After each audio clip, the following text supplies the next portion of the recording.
Olá, boa noite a todos. Nós estamos tendo um problema técnico com outro colega, o Dr. André Cavalcante, do Rio de Janeiro. Meu nome é Eduardo Bertero, eu sou médico urologista e andrologista aqui em São Paulo e queria agradecer à Boston Scientific por nos propiciar esse momento aqui de poder colaborar com os internautas aí que nos assistem.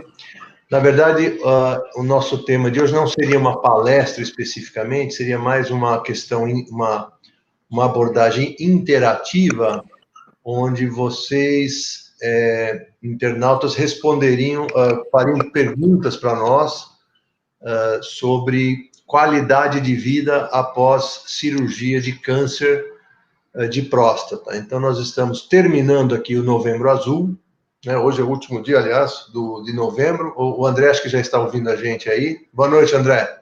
Boa noite, Bertero. Prazer estar aqui com você, falando e conversando. Então, nós somos dois cirurgiões, eu basicamente com experiência em cirurgia de prótese peniana, e o André tem bastante experiência em prótese peniana e esfíncter artificial. Então, a gente estaria aqui aberto a questões. A gente sabe que qualquer homem que é submetido a uma cirurgia para o tratamento do câncer de próstata, ele tem ou ele pode ter sequelas indesejáveis, que seriam a incontinência urinária, o descontrole total da micção. Obviamente é uma sequela bastante trágica e terrível para a qualidade de vida, assim como pode ter uma lesão dos nervos cavernosos, que são os nervos que vão, por fim, ser responsáveis pela ereção peniana. Isso pode estar também deteriorado após a cirurgia e irrecuperável. Então, aí sim, nós temos como opção a prótese peniana, no caso da disfunção erétil, e o esfíncter artificial, no caso da incontinência urinária. Então, o André quer falar alguma coisa, algum comentário? Então, boa noite a todos.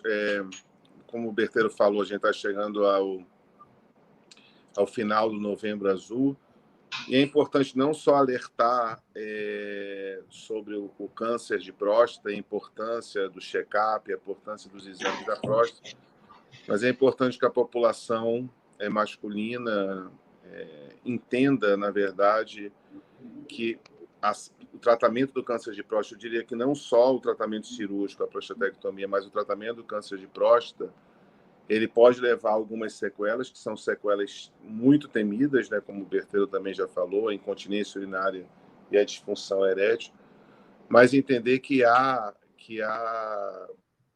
boas soluções para esses tipos de problema, né? Então é importante que nessa jornada do tratamento do câncer de próstata, frequentemente os homens se colocam frente a frente com a cura do câncer, ou pelo menos o controle da doença, e o desenvolvimento dessas alterações.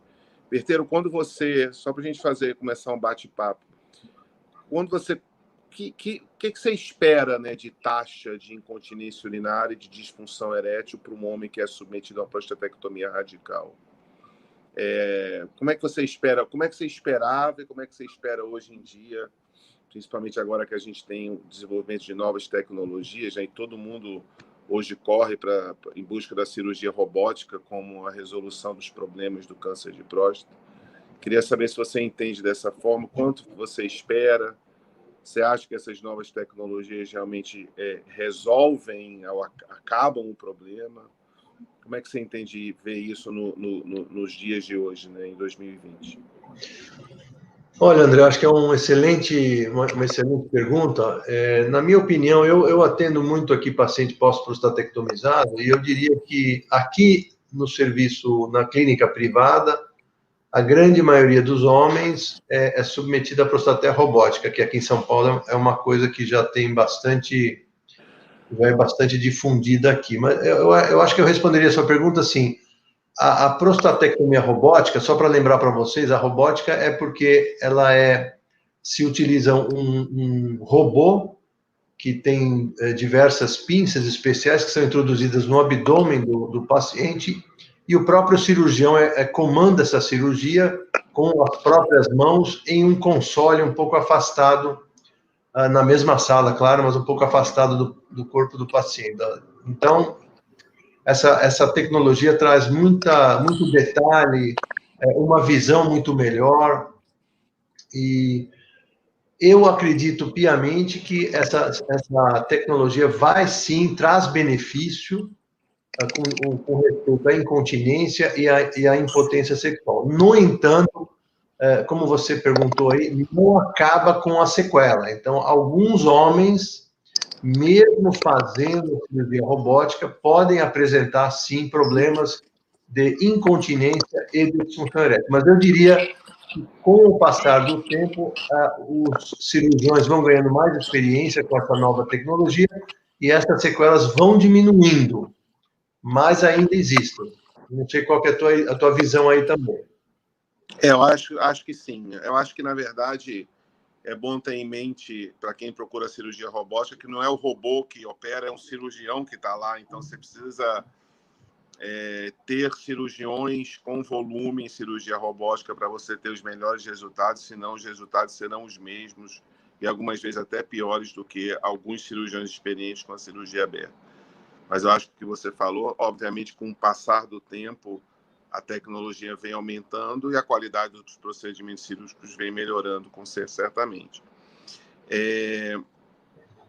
Outro ponto, uma questão que a gente vê frequentemente, né, Berteiro, é o homem, aparentemente, ele fica muito chocado com o diagnóstico do câncer, ele busca o tratamento, busca a melhor tecnologia, algumas vezes acha que a questão da função erétil não é importante, mas depois, quando ele vê que está curado, ele vem correndo querendo recuperar a função erétil, né? Ou seja, como, fiquei curado, e agora? Achava que não ia ficar, que ia morrer, mas agora eu estou bem. É importante dizer que a maioria dos homens com câncer de próstata tratados, eles são curados, né? Então, você vai ter alguns doentes dessa forma. Pelo menos eu vejo muito frequentemente isso, né?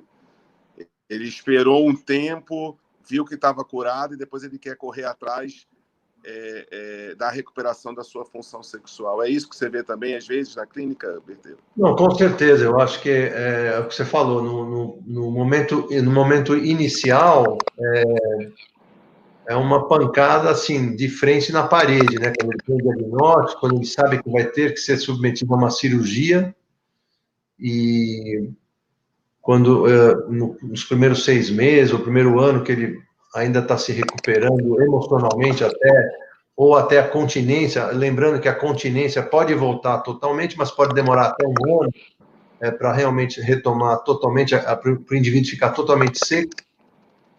Mas depois que ele está totalmente seco e curado do ponto de vista oncológico do câncer de próstata, aí realmente ele volta a lembrar do pênis e que ele não está tendo uma ereção peniana satisfatória. Então, sim, ele volta a nos procurar ou a procurar o cirurgião que operou.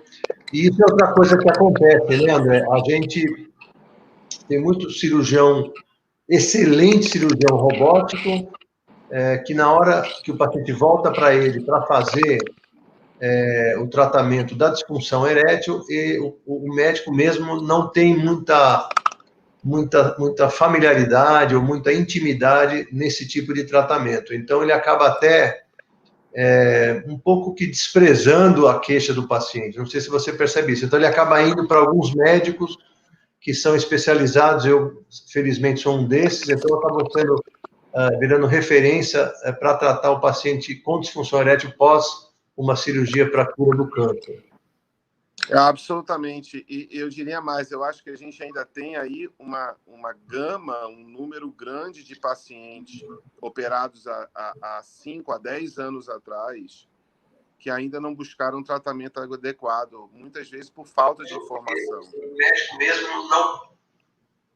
São pacientes que podem ficaram bem, né? Eles perderam o segmento, ou às vezes estão fazendo o segmento não mais com o urologista, mas com o oncologista, e eles acabam sem essa informação para seguir o tratamento, né? Então, acho que existe uma gama de pacientes não tratados absolutamente por falta de informação ou por medo, né?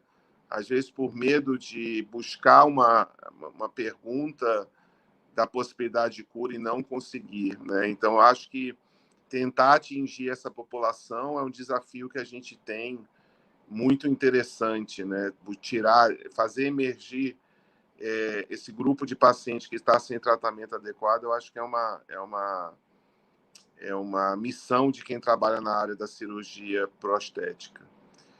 E outra questão também, Pedro, eu queria que você abordasse, é assim, muitos homens ele recebe a informação do seu cirurgião de que, olha, a incontinência urinária você pode recuperar até 1 ano e a disfunção erétil até 2 anos. Eu já vi um doente chegar no consultório depois de um ano e meio de cirurgia completamente impotente, tomando lá um comprimido que foi dado lá 1 ano e meio atrás, dizendo, doutor, estou esperando completar 2 anos. Então, e aí a gente tem que... Eu queria que você falasse bem disso, porque a gente está a gente às vezes pega uma faixa etária de homens, e frequentemente pega no câncer de próstata, com mais de 65 anos, entendeu? Onde a vida, 1 ou 2 anos de vida sexual pode ser muito importante para ele, né? É o momento que ele tem ainda sua parceira com atividade sexual, alguma coisa pode acontecer na vida desse casal, né?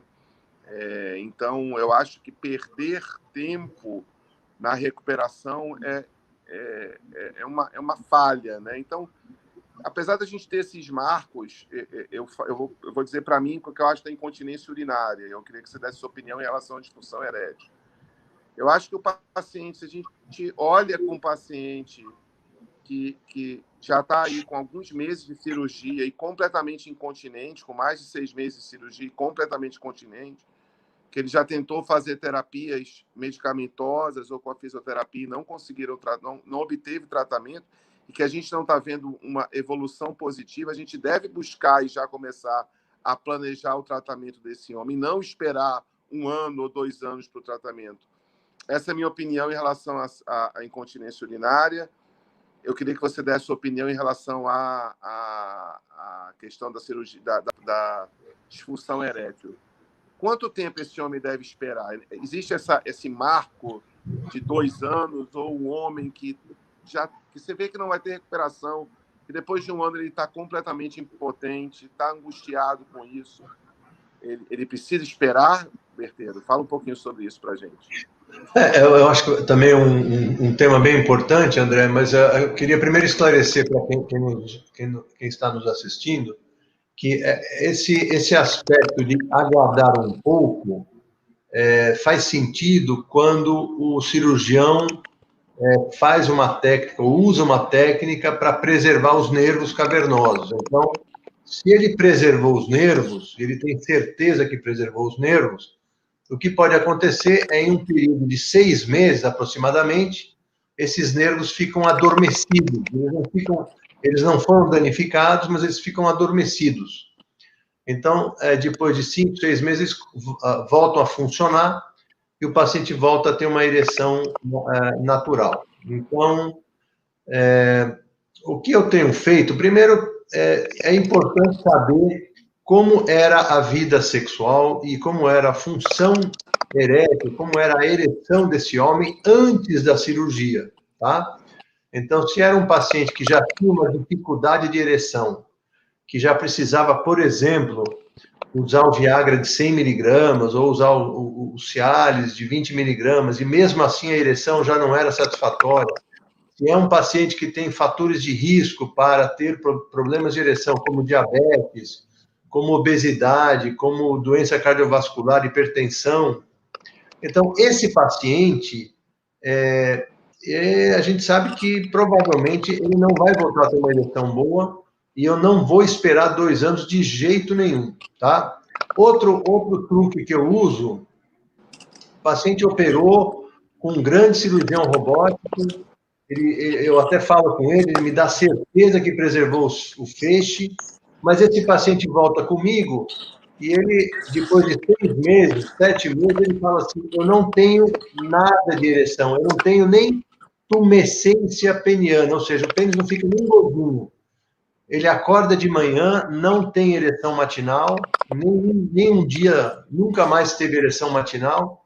Então, esse paciente, na minha opinião, já é mau prognóstico.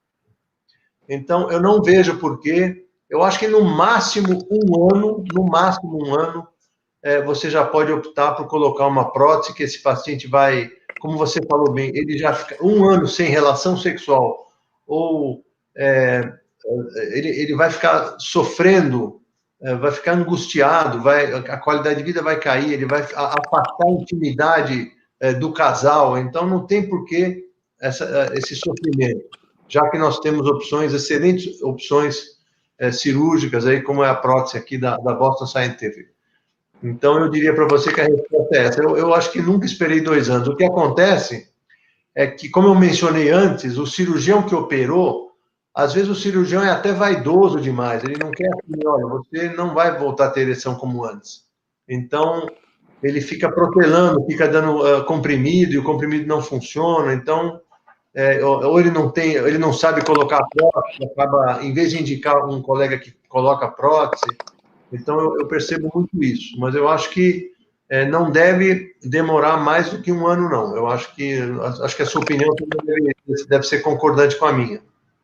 Perfeito, eu acho também. Eu acho que vai muito daí, como você falou muito bem, como é que é a história evolutiva, né, desse pós-prostatectomia, né?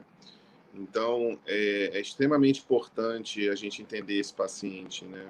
Acompanhar ele.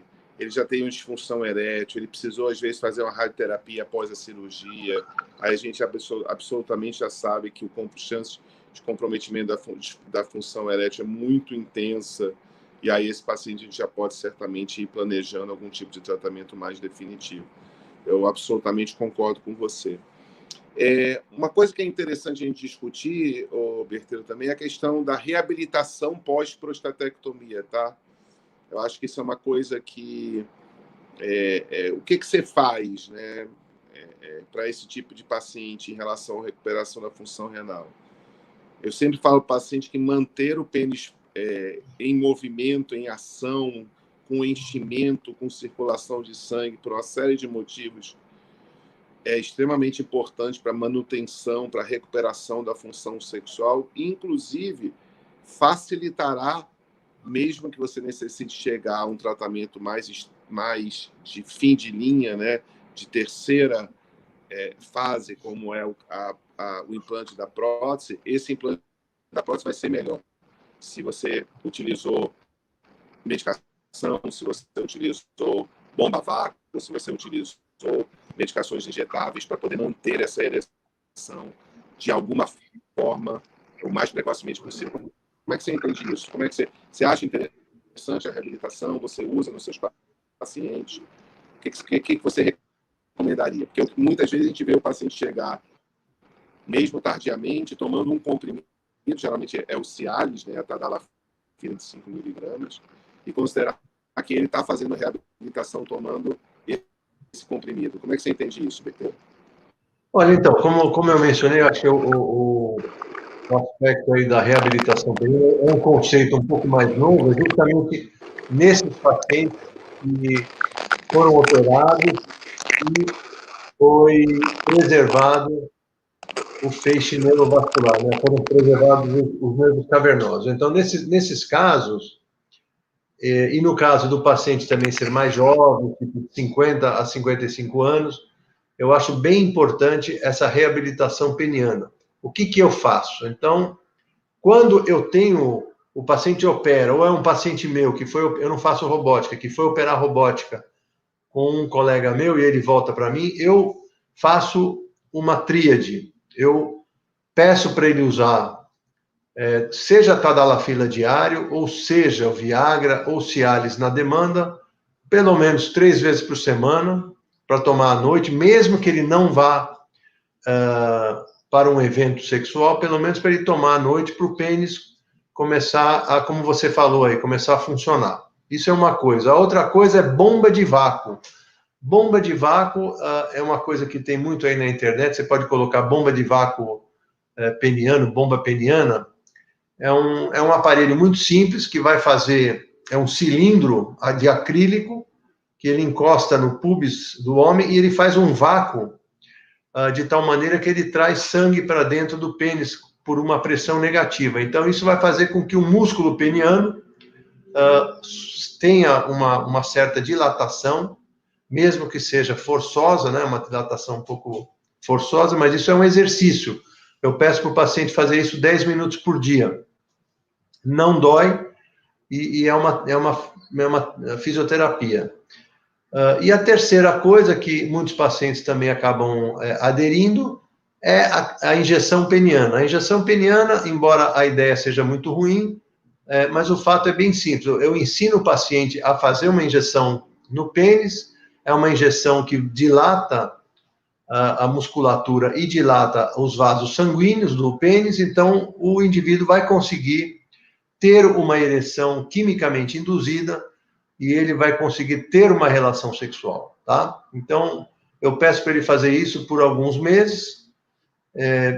Se ele chegar no final aí dos 6 meses, 7 meses, 8 meses, e não estiver com a ereção espontânea voltando, aí eu já começo a prepará-lo para o implante peniano. Eu digo prepará-lo porque eu sempre brinco, né? Brinco sério. O paciente que vai ser colocado uma prótese peniana, ele demora muito tempo para tomar essa decisão. Não é uma decisão simples a prótese, porque é uma cirurgia definitiva, é uma cirurgia que vai mudar totalmente como esse paciente vai ter uma penetração, uma relação sexual. Então isso a gente tem que preparar o paciente muito bem. Então, basicamente é isso. O André está por aí?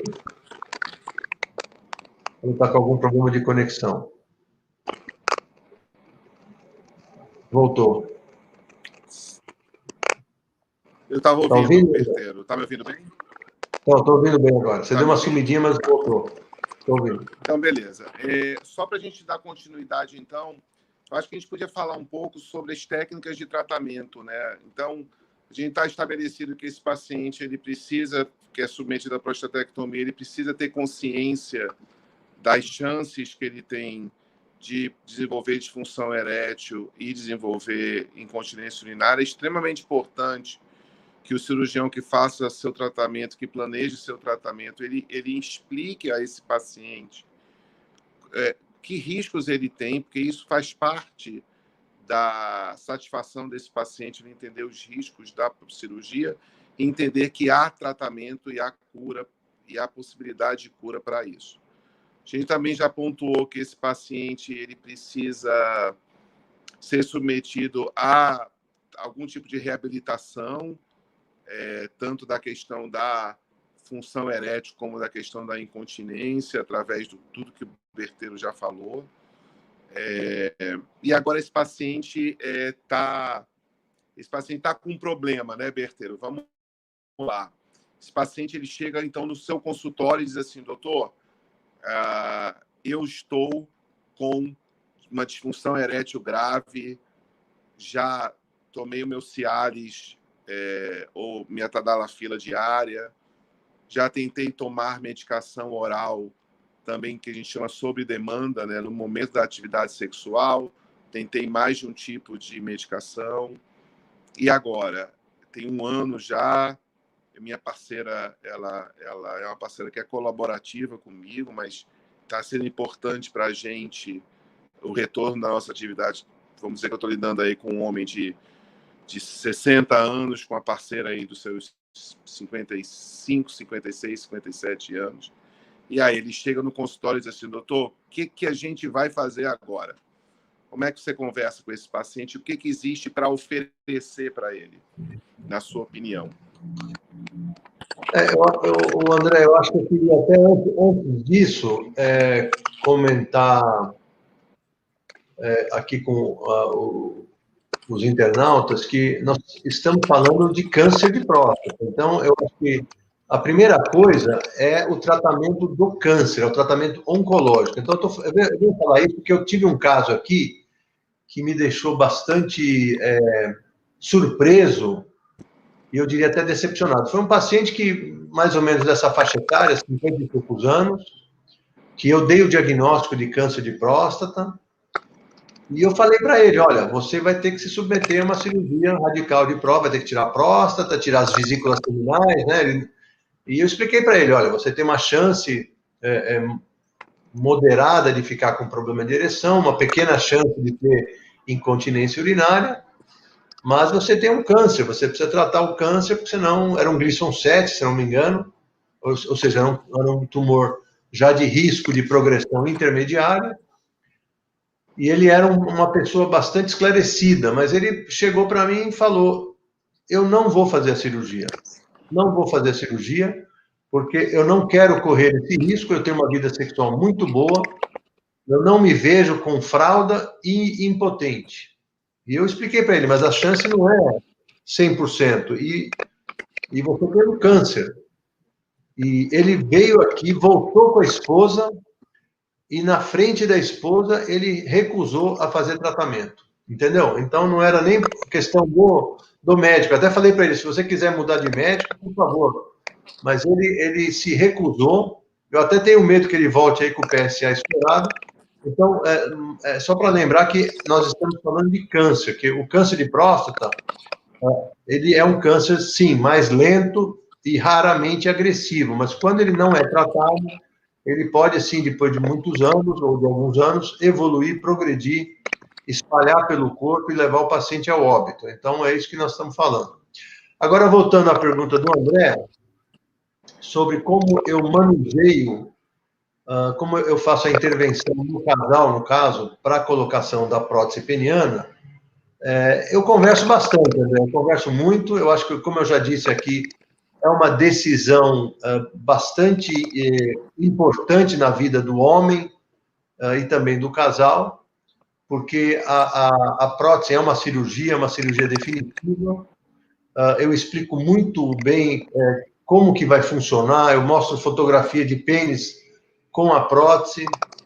Nós podemos conversar aqui sobre os modelos de prótese também mais para frente, mas assim, eu explico que ele não vai ter mais uma ereção espontânea, ou seja, aquela coisa da fantasia erótica, ou pelo tato, ou pelo cheiro, ou pelo pensamento do pênis ficar ereto naturalmente, espontaneamente, ele vai perder isso. Então, ele tem que saber, não é? Então, eu também explico que a questão de libido, de desejo sexual, de demorar para atingir o orgasmo, ou ter um orgasmo muito rápido, isso tudo não vai mudar com a colocação do implante. E também nós temos que falar que o paciente muitas vezes pergunta até, ingenuamente, ele sabe que, como ele fez a prostatectomia, ele não tem mais o sêmen, ele tem um orgasmo seco, e a prótese não vai interferir nisso, ele vai continuar tendo orgasmo seco. Então, de uma maneira geral, eu tento explicar não só tecnicamente como é a prótese, mas a repercussão da colocação do implante, que também não vai resolver problemas conjugais, é claro, né?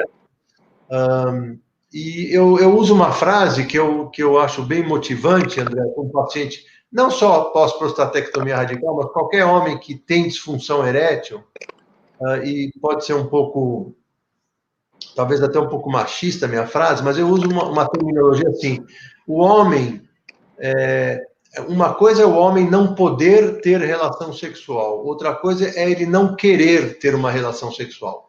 Então, o homem que tem uma prótese, ele pode ter a relação no momento que ele deseja, diferentemente do homem que vem sofrendo com disfunção erétil. Ele se abstém até de procurar sua parceira, ele fica constrangido de procurar a parceira. Se ele é um homem que não tem parceiras fixa, é um viúvo, é um divorciado, ele não vai para qualquer bar, ele mesmo no clube, ele nem olha para qualquer mulher, ele fica totalmente apático, constrangido, depressivo, porque ele sabe que qualquer evento sexual que ele for, vamos dizer, se fosse deparar com algum evento sexual, ele não vai conseguir ter um desempenho adequado. Então, isso para um homem é realmente extremamente desanimador, desmotivador.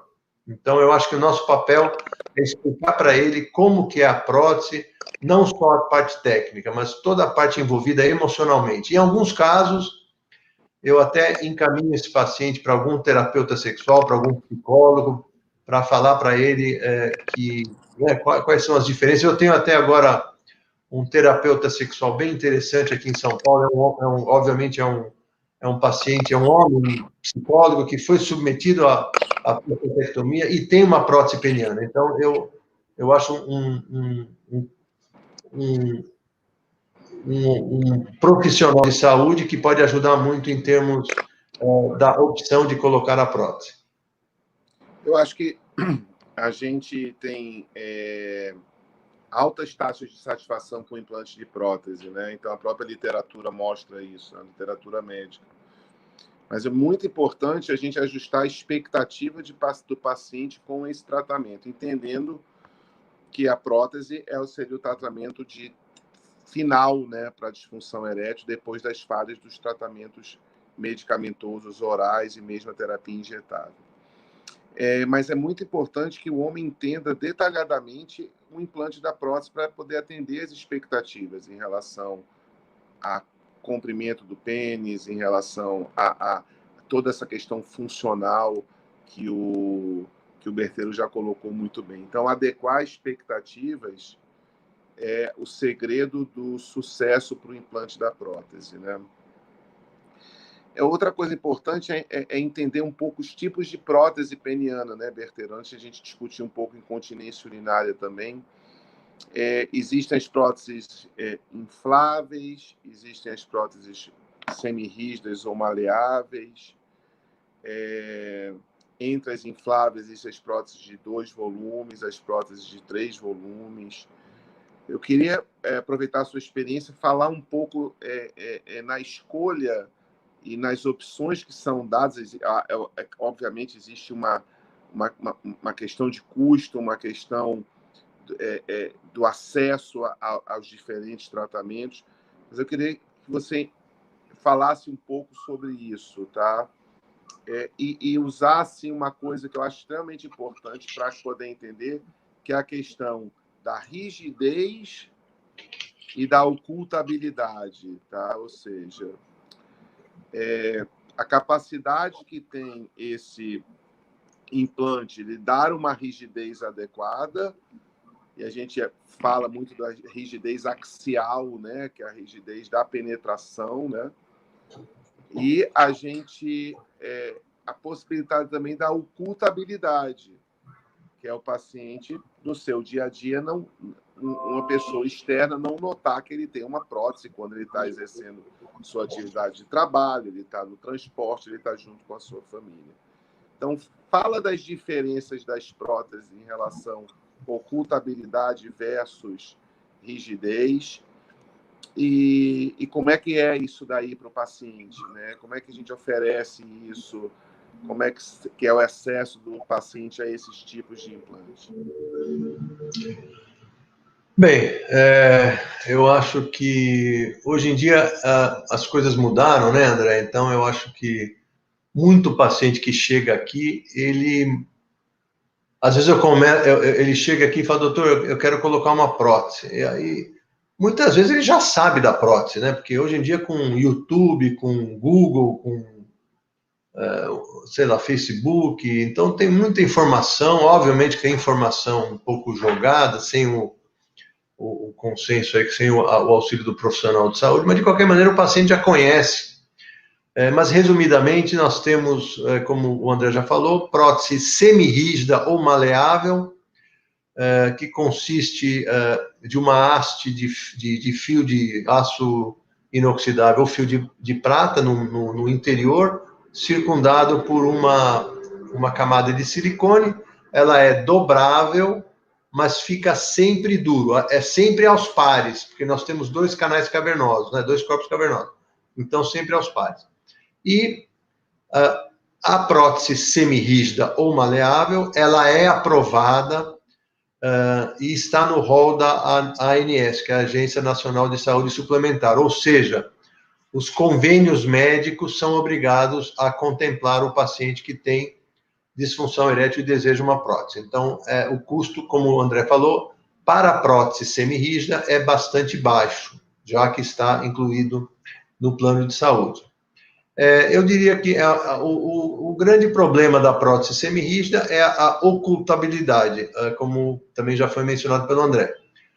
É uma prótese que vai ficar sempre dura, né? O paciente não vai ficar erotizado sempre, é óbvio que não, mas ele vai ficar com uma estrutura rígida, semirrígida, que dá para dobrar.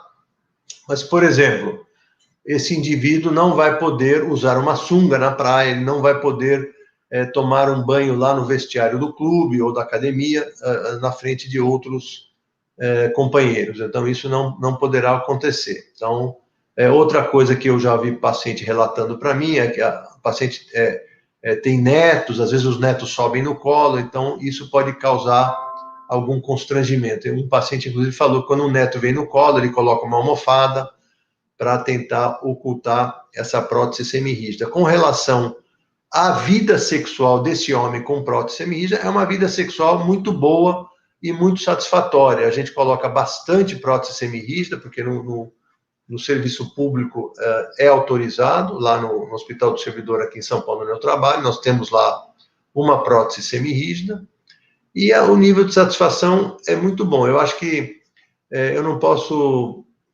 dizer que não é uma prótese, ela vai realmente permitir uma rigidez penetrativa, tá? Então, lembrando que quando o paciente fica excitado e erotizado, enche um pouco mais de sangue em volta, então fica com um aspecto de um pênis normal ereto. Inclusive, os pacientes me falam aqui que, ou que divorciaram e estão com parceiras novas, que as parceiras não percebem que ele tem uma prótese semirrígida. Então, eu acho que é uma cirurgia bem mais simples e muitos colegas aí, cirurgiões pelo Brasil, conseguem implantar uma prótese semirrígida.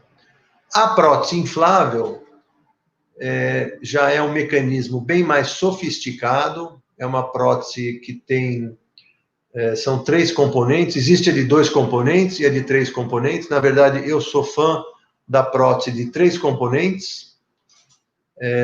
A de 2 componentes, ou de 2 volumes, ela não tem um reservatório que ficaria dentro do abdômen. Então, a de 2 volumes, que tem o nome de Ambicor, eu acho que é uma prótese praticamente que está em desuso. Eu até tenho notícia que talvez no futuro venha a ser abandonada, porque ela não apresenta a rigidez e flacidez adequada. Então, ela tinha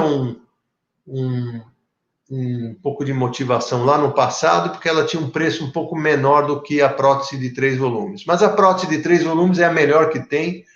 Se eu tiver que responder ao paciente qual que é a melhor, a semirrígida ou a inflável de 3 volumes, é a inflável de 3 volumes, sem dúvida nenhuma. Por quê? Porque ela, no estado flácido, ela permite, ela é totalmente ocultável. Então, ninguém vai perceber que o paciente tem um dispositivo dentro dele. Lembrando também que ela tem um dispositivo que fica dentro da bolsa testicular. É mais ou menos isso daqui, ó. Isso daqui fica dentro da bolsa testicular, tá? Então, o paciente vai apertar esse dispositivo várias vezes. Eu tenho um vídeo no meu YouTube também que dá para ver.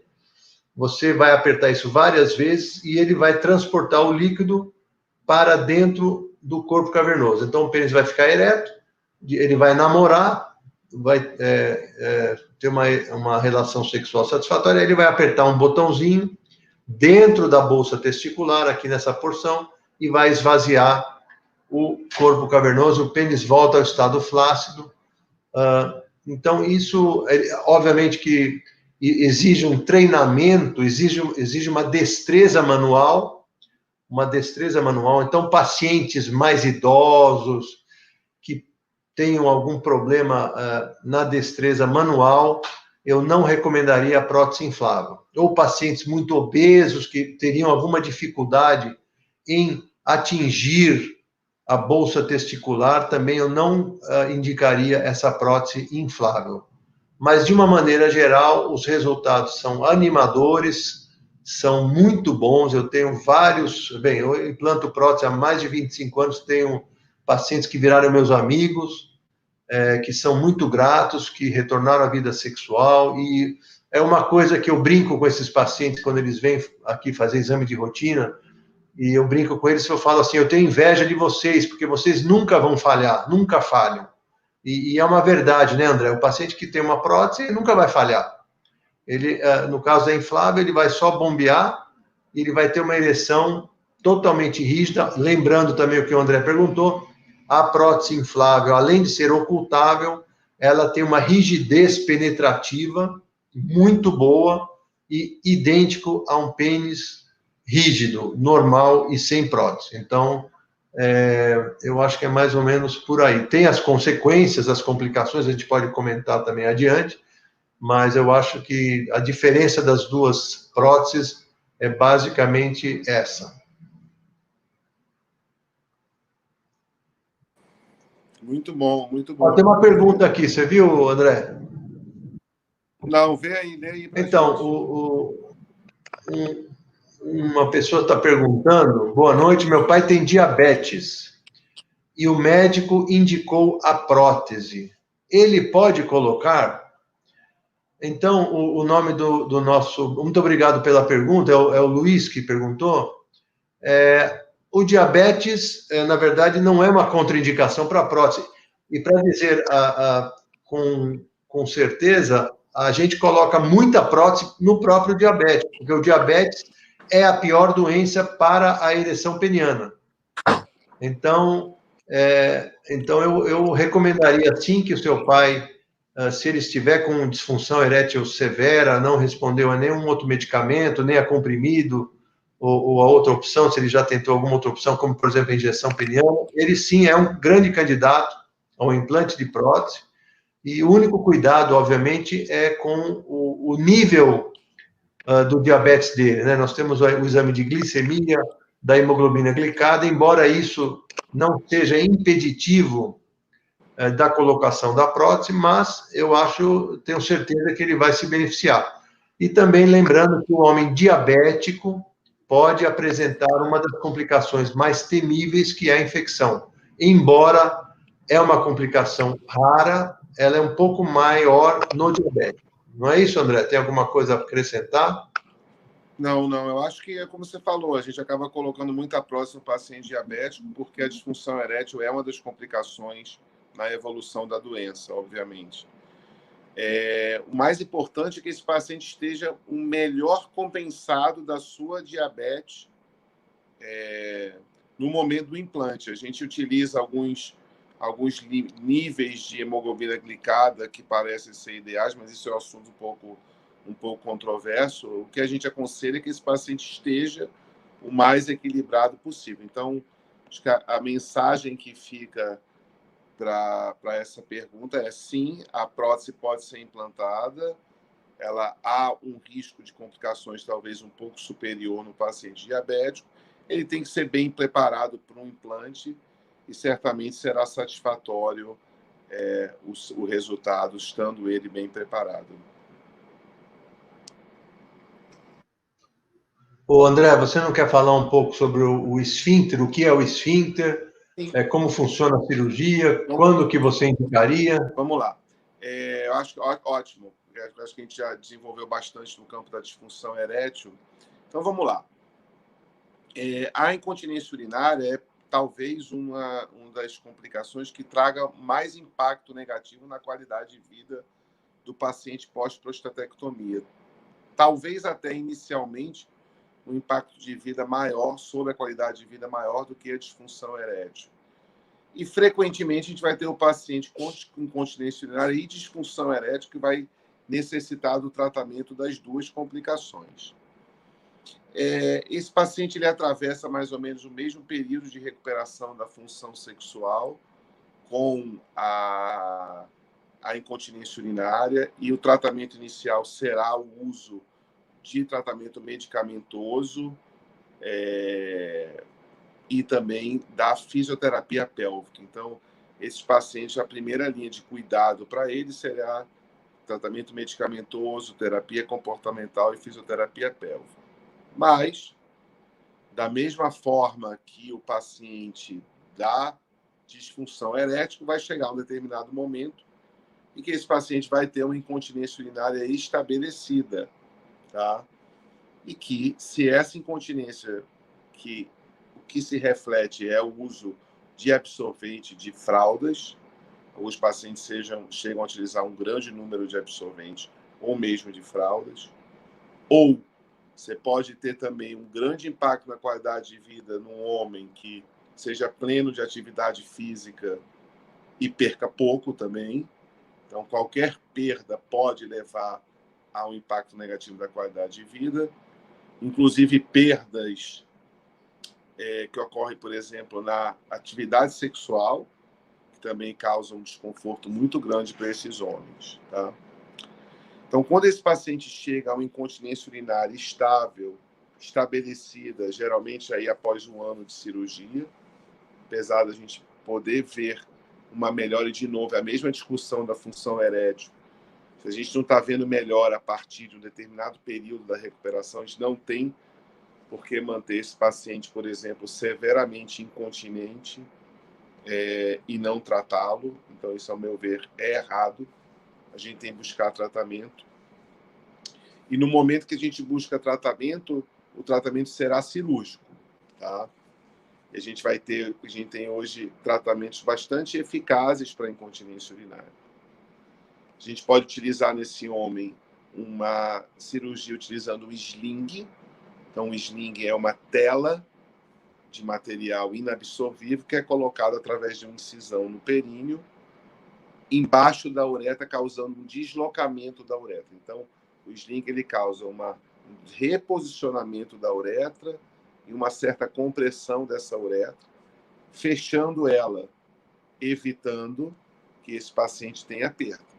Então, esse paciente do sling, ele vai urinar, ele vai ter desejo, e ele vai conseguir urinar na hora que a pressão de dentro da bexiga ela passar essa pressão de dentro da uretra que foi perdida porque houve um dano no esfíncter urinário. Da mesma forma que foi falado em nervos para a função erétil, existem nervos também pesados para a questão da continência, existe uma musculatura própria que acompanha a próstata e a bexiga, chamada esfíncter urinário. Então, o dano sobre o esfíncter leva, de uma forma simplificada, à incontinência. Então, o sling ele aumenta a pressão dentro da uretra. Quando esse paciente tem desejo, ele vai urinar normalmente, espontaneamente, e vai passar essa pressão na uretra, havendo a micção. Para você indicar o implante de um sling, você tem que estar diante de um paciente que tem uma perda limitada, uma perda pequena, tá? A gente pode medir essa perda em peso, geralmente a gente fala de 300, 400 gramas de perda, que existe um método chamado teste de fralda, que a gente vai conseguir medir essa perda durante o dia, ou a própria percepção com a experiência. Existem alguns testes que podem ser feitos para definir se esse paciente que tem uma perda leve, ele possa ser submetido ao sling, tá? Bom, uma parte substancial dos pacientes não tem perda leve, ou só procura o médico porque a sua perda é muito intensa. Então, na verdade, existe uma gama de pacientes que poderiam se submeter ao sling, mas que consideram que com a sua perda leve, eles podem conviver bem com ela e acabam não tratando. Além disso, ele pode ter um padrão de vida onde essa perda não interfira muito na qualidade de vida dele. Uma parte substancial dos pacientes vai buscar tratamento com uma perda mais intensa, uma perda que a gente chama de moderada ou severa. Para esse paciente, a gente pode utilizar o que a gente chama de esfíncter urinário artificial, que é uma prótese também, que tem alguns mecanismos semelhantes à prótese inflável, onde ele é composto de 3 peças. Uma coisa chamada cuff, que ele vai ficar em volta da uretra, causando uma compressão, como eu estou vendo aqui sobre o meu dedo com a minha mão. E esse cuff, então, ele vai fechar, mantendo a continência urinária, ou abrir, quando o paciente desejar urinar. A gente vai colocar um balão pressórico, que vai justamente manter a pressão sobre esse cuff e mantê-lo fechado. E a gente vai também ter um pump, uma bomba, que é colocada internamente na bolsa escrotal. A gente está falando aí, apesar de parecer complicado, numa cirurgia que em mãos experientes vai demorar 40 minutos, 50 minutos, no máximo 1 hora, principalmente em casos de menor complexidade. E aí, e todo esse sistema é conectado. Então, quando o homem quer urinar e quer estar com a sensação de bexiga cheia, uma sensação que ele não tinha quando ele era incontinente, você vai lá e vai apertar na bolsa escrotal esse pump, vai fazer com que o cuff abra e a urina saia espontaneamente. E no período subsequente de 1 minuto e meio a 2, você vai ter, então, o de novo preenchimento do cuff e o fechamento da uretra. Tá? Então, a gente tem um sistema, eu diria, mais complexo, que é o esfíncter, que vai tratar praticamente todos os tipos de incontinência urinária, da leve à severa. Dependendo da severidade, a gente vai ter diferenças em relação ao resultado. E a gente vai ter um mecanismo mais simples que permite uma micção espontânea sem a necessidade de qualquer tipo de manuseio. E aí, voltando, a gente tem que selecionar o nosso doente que vai colocar o esfíncter, tem um paciente que tenha uma questão cognitiva boa, que tenha destreza manual, que vá saber manusear esse instrumento, esse pump. E como continuando, o sling tem uma indicação menos ampla, num grupo mais restrito de pacientes. Então, a gente precisa selecioná-los melhor para que a gente tenha os melhores resultados. Mas, da mesma forma que a disfunção erétil, a incontinência urinária, pós-prostatectomia, ela pode ser tratada. O esfíncter é perfeito? Não. Ele não é perfeito. Ele pode ter problemas, necessidade de troca a longo prazo. Mas é o que hoje a medicina pode oferecer de melhor em qualquer lugar do mundo. Ou seja, o esfíncter artificial que a gente usa no Brasil e oferece no Brasil, e é importante dizer que no sistema de saúde suplementar, diferentemente da prótese inflável, os são obrigados a autorizar o esfíncter urinário artificial. A gente consegue oferecer aqui para o paciente o que é oferecido em qualquer lugar do mundo como padrão ouro de tratamento. Então, é basicamente isso. Berteiro, se você quiser fazer algum comentário sobre o tratamento da incontinência urinária, pode fazer. Não, eu acho que você contemplou praticamente tudo, e você começou com uma frase que a minha experiência aqui como médico é essa mesmo. O impacto negativo de um homem incontinente é muito pior do que a dificuldade de ereção. Eu acho que o homem... A gente está falando aqui do homem totalmente incontinente, né? Um homem que tem que trocar 5 fraldas por dia, ele nem sente a vontade de urinar. Então, é um homem que tem que usar, às vezes, aquele Uripen, né? Ele usa como se fosse um preservativo envolvendo o pênis que vai num coletor. Ele é extremamente dramático, né? O homem, às vezes, tem 55 anos, 60 anos.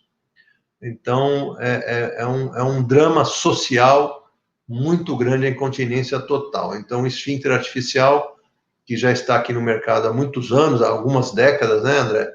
Ele vem realmente a melhorar, sim, a qualidade de vida desses pacientes incontinentes. Tem uma pergunta aqui, André.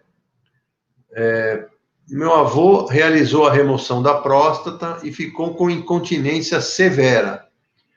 E ele gostaria de saber se a cirurgia com esfíncter artificial é recomendada, já que ele tem problemas cardíacos. Você quer responder? Eu não sei que grau de problema cardíaco, mas...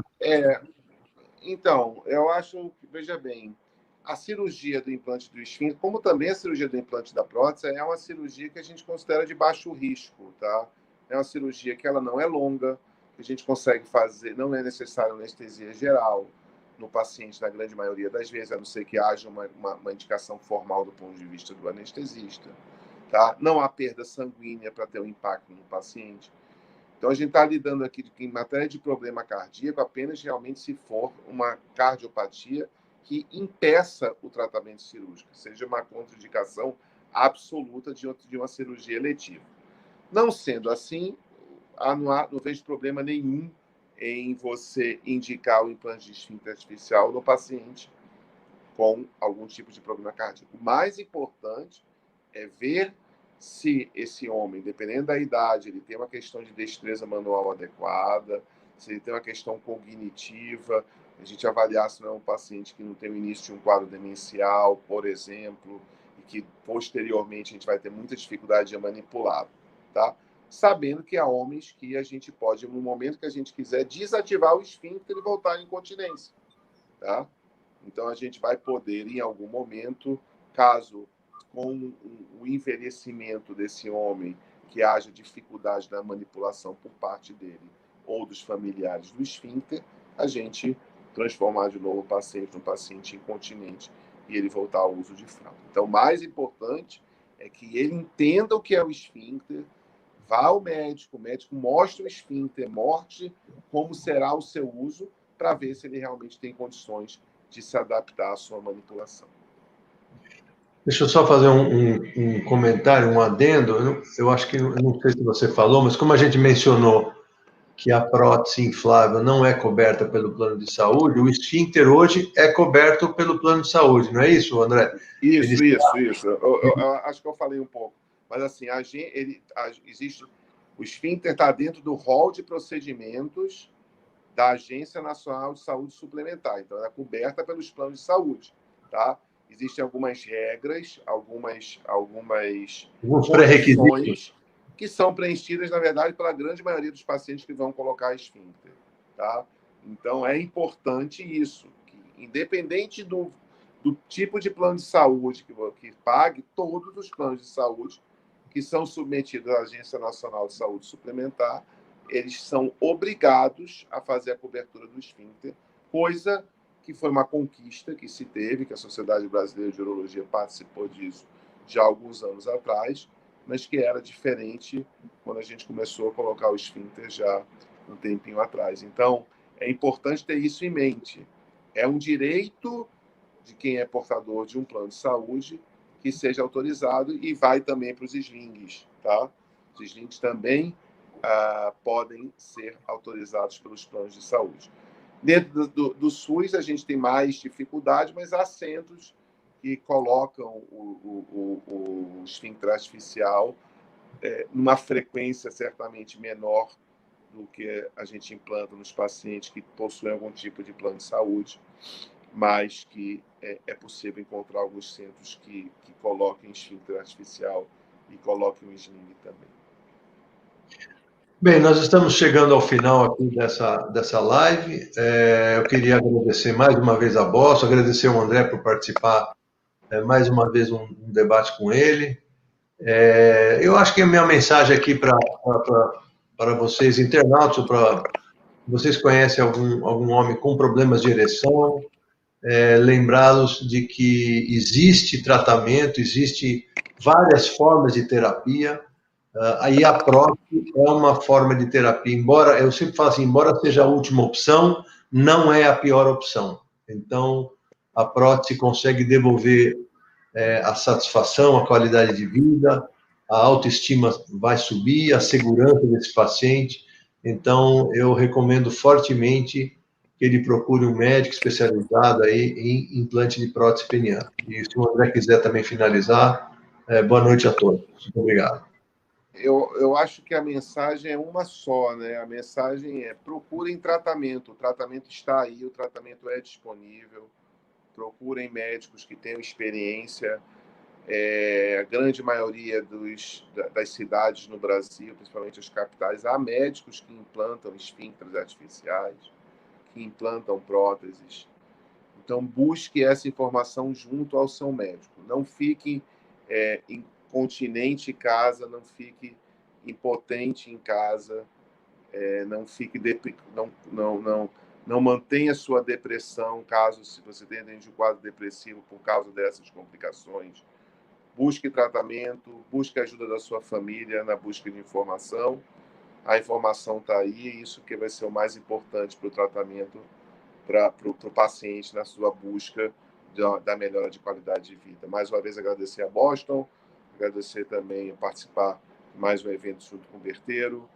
Enfim, acho que foi uma noite bem agradável. Espero que a gente possa ter dado informações suficientes para ajudar a população masculina. Muito obrigado. Boa noite.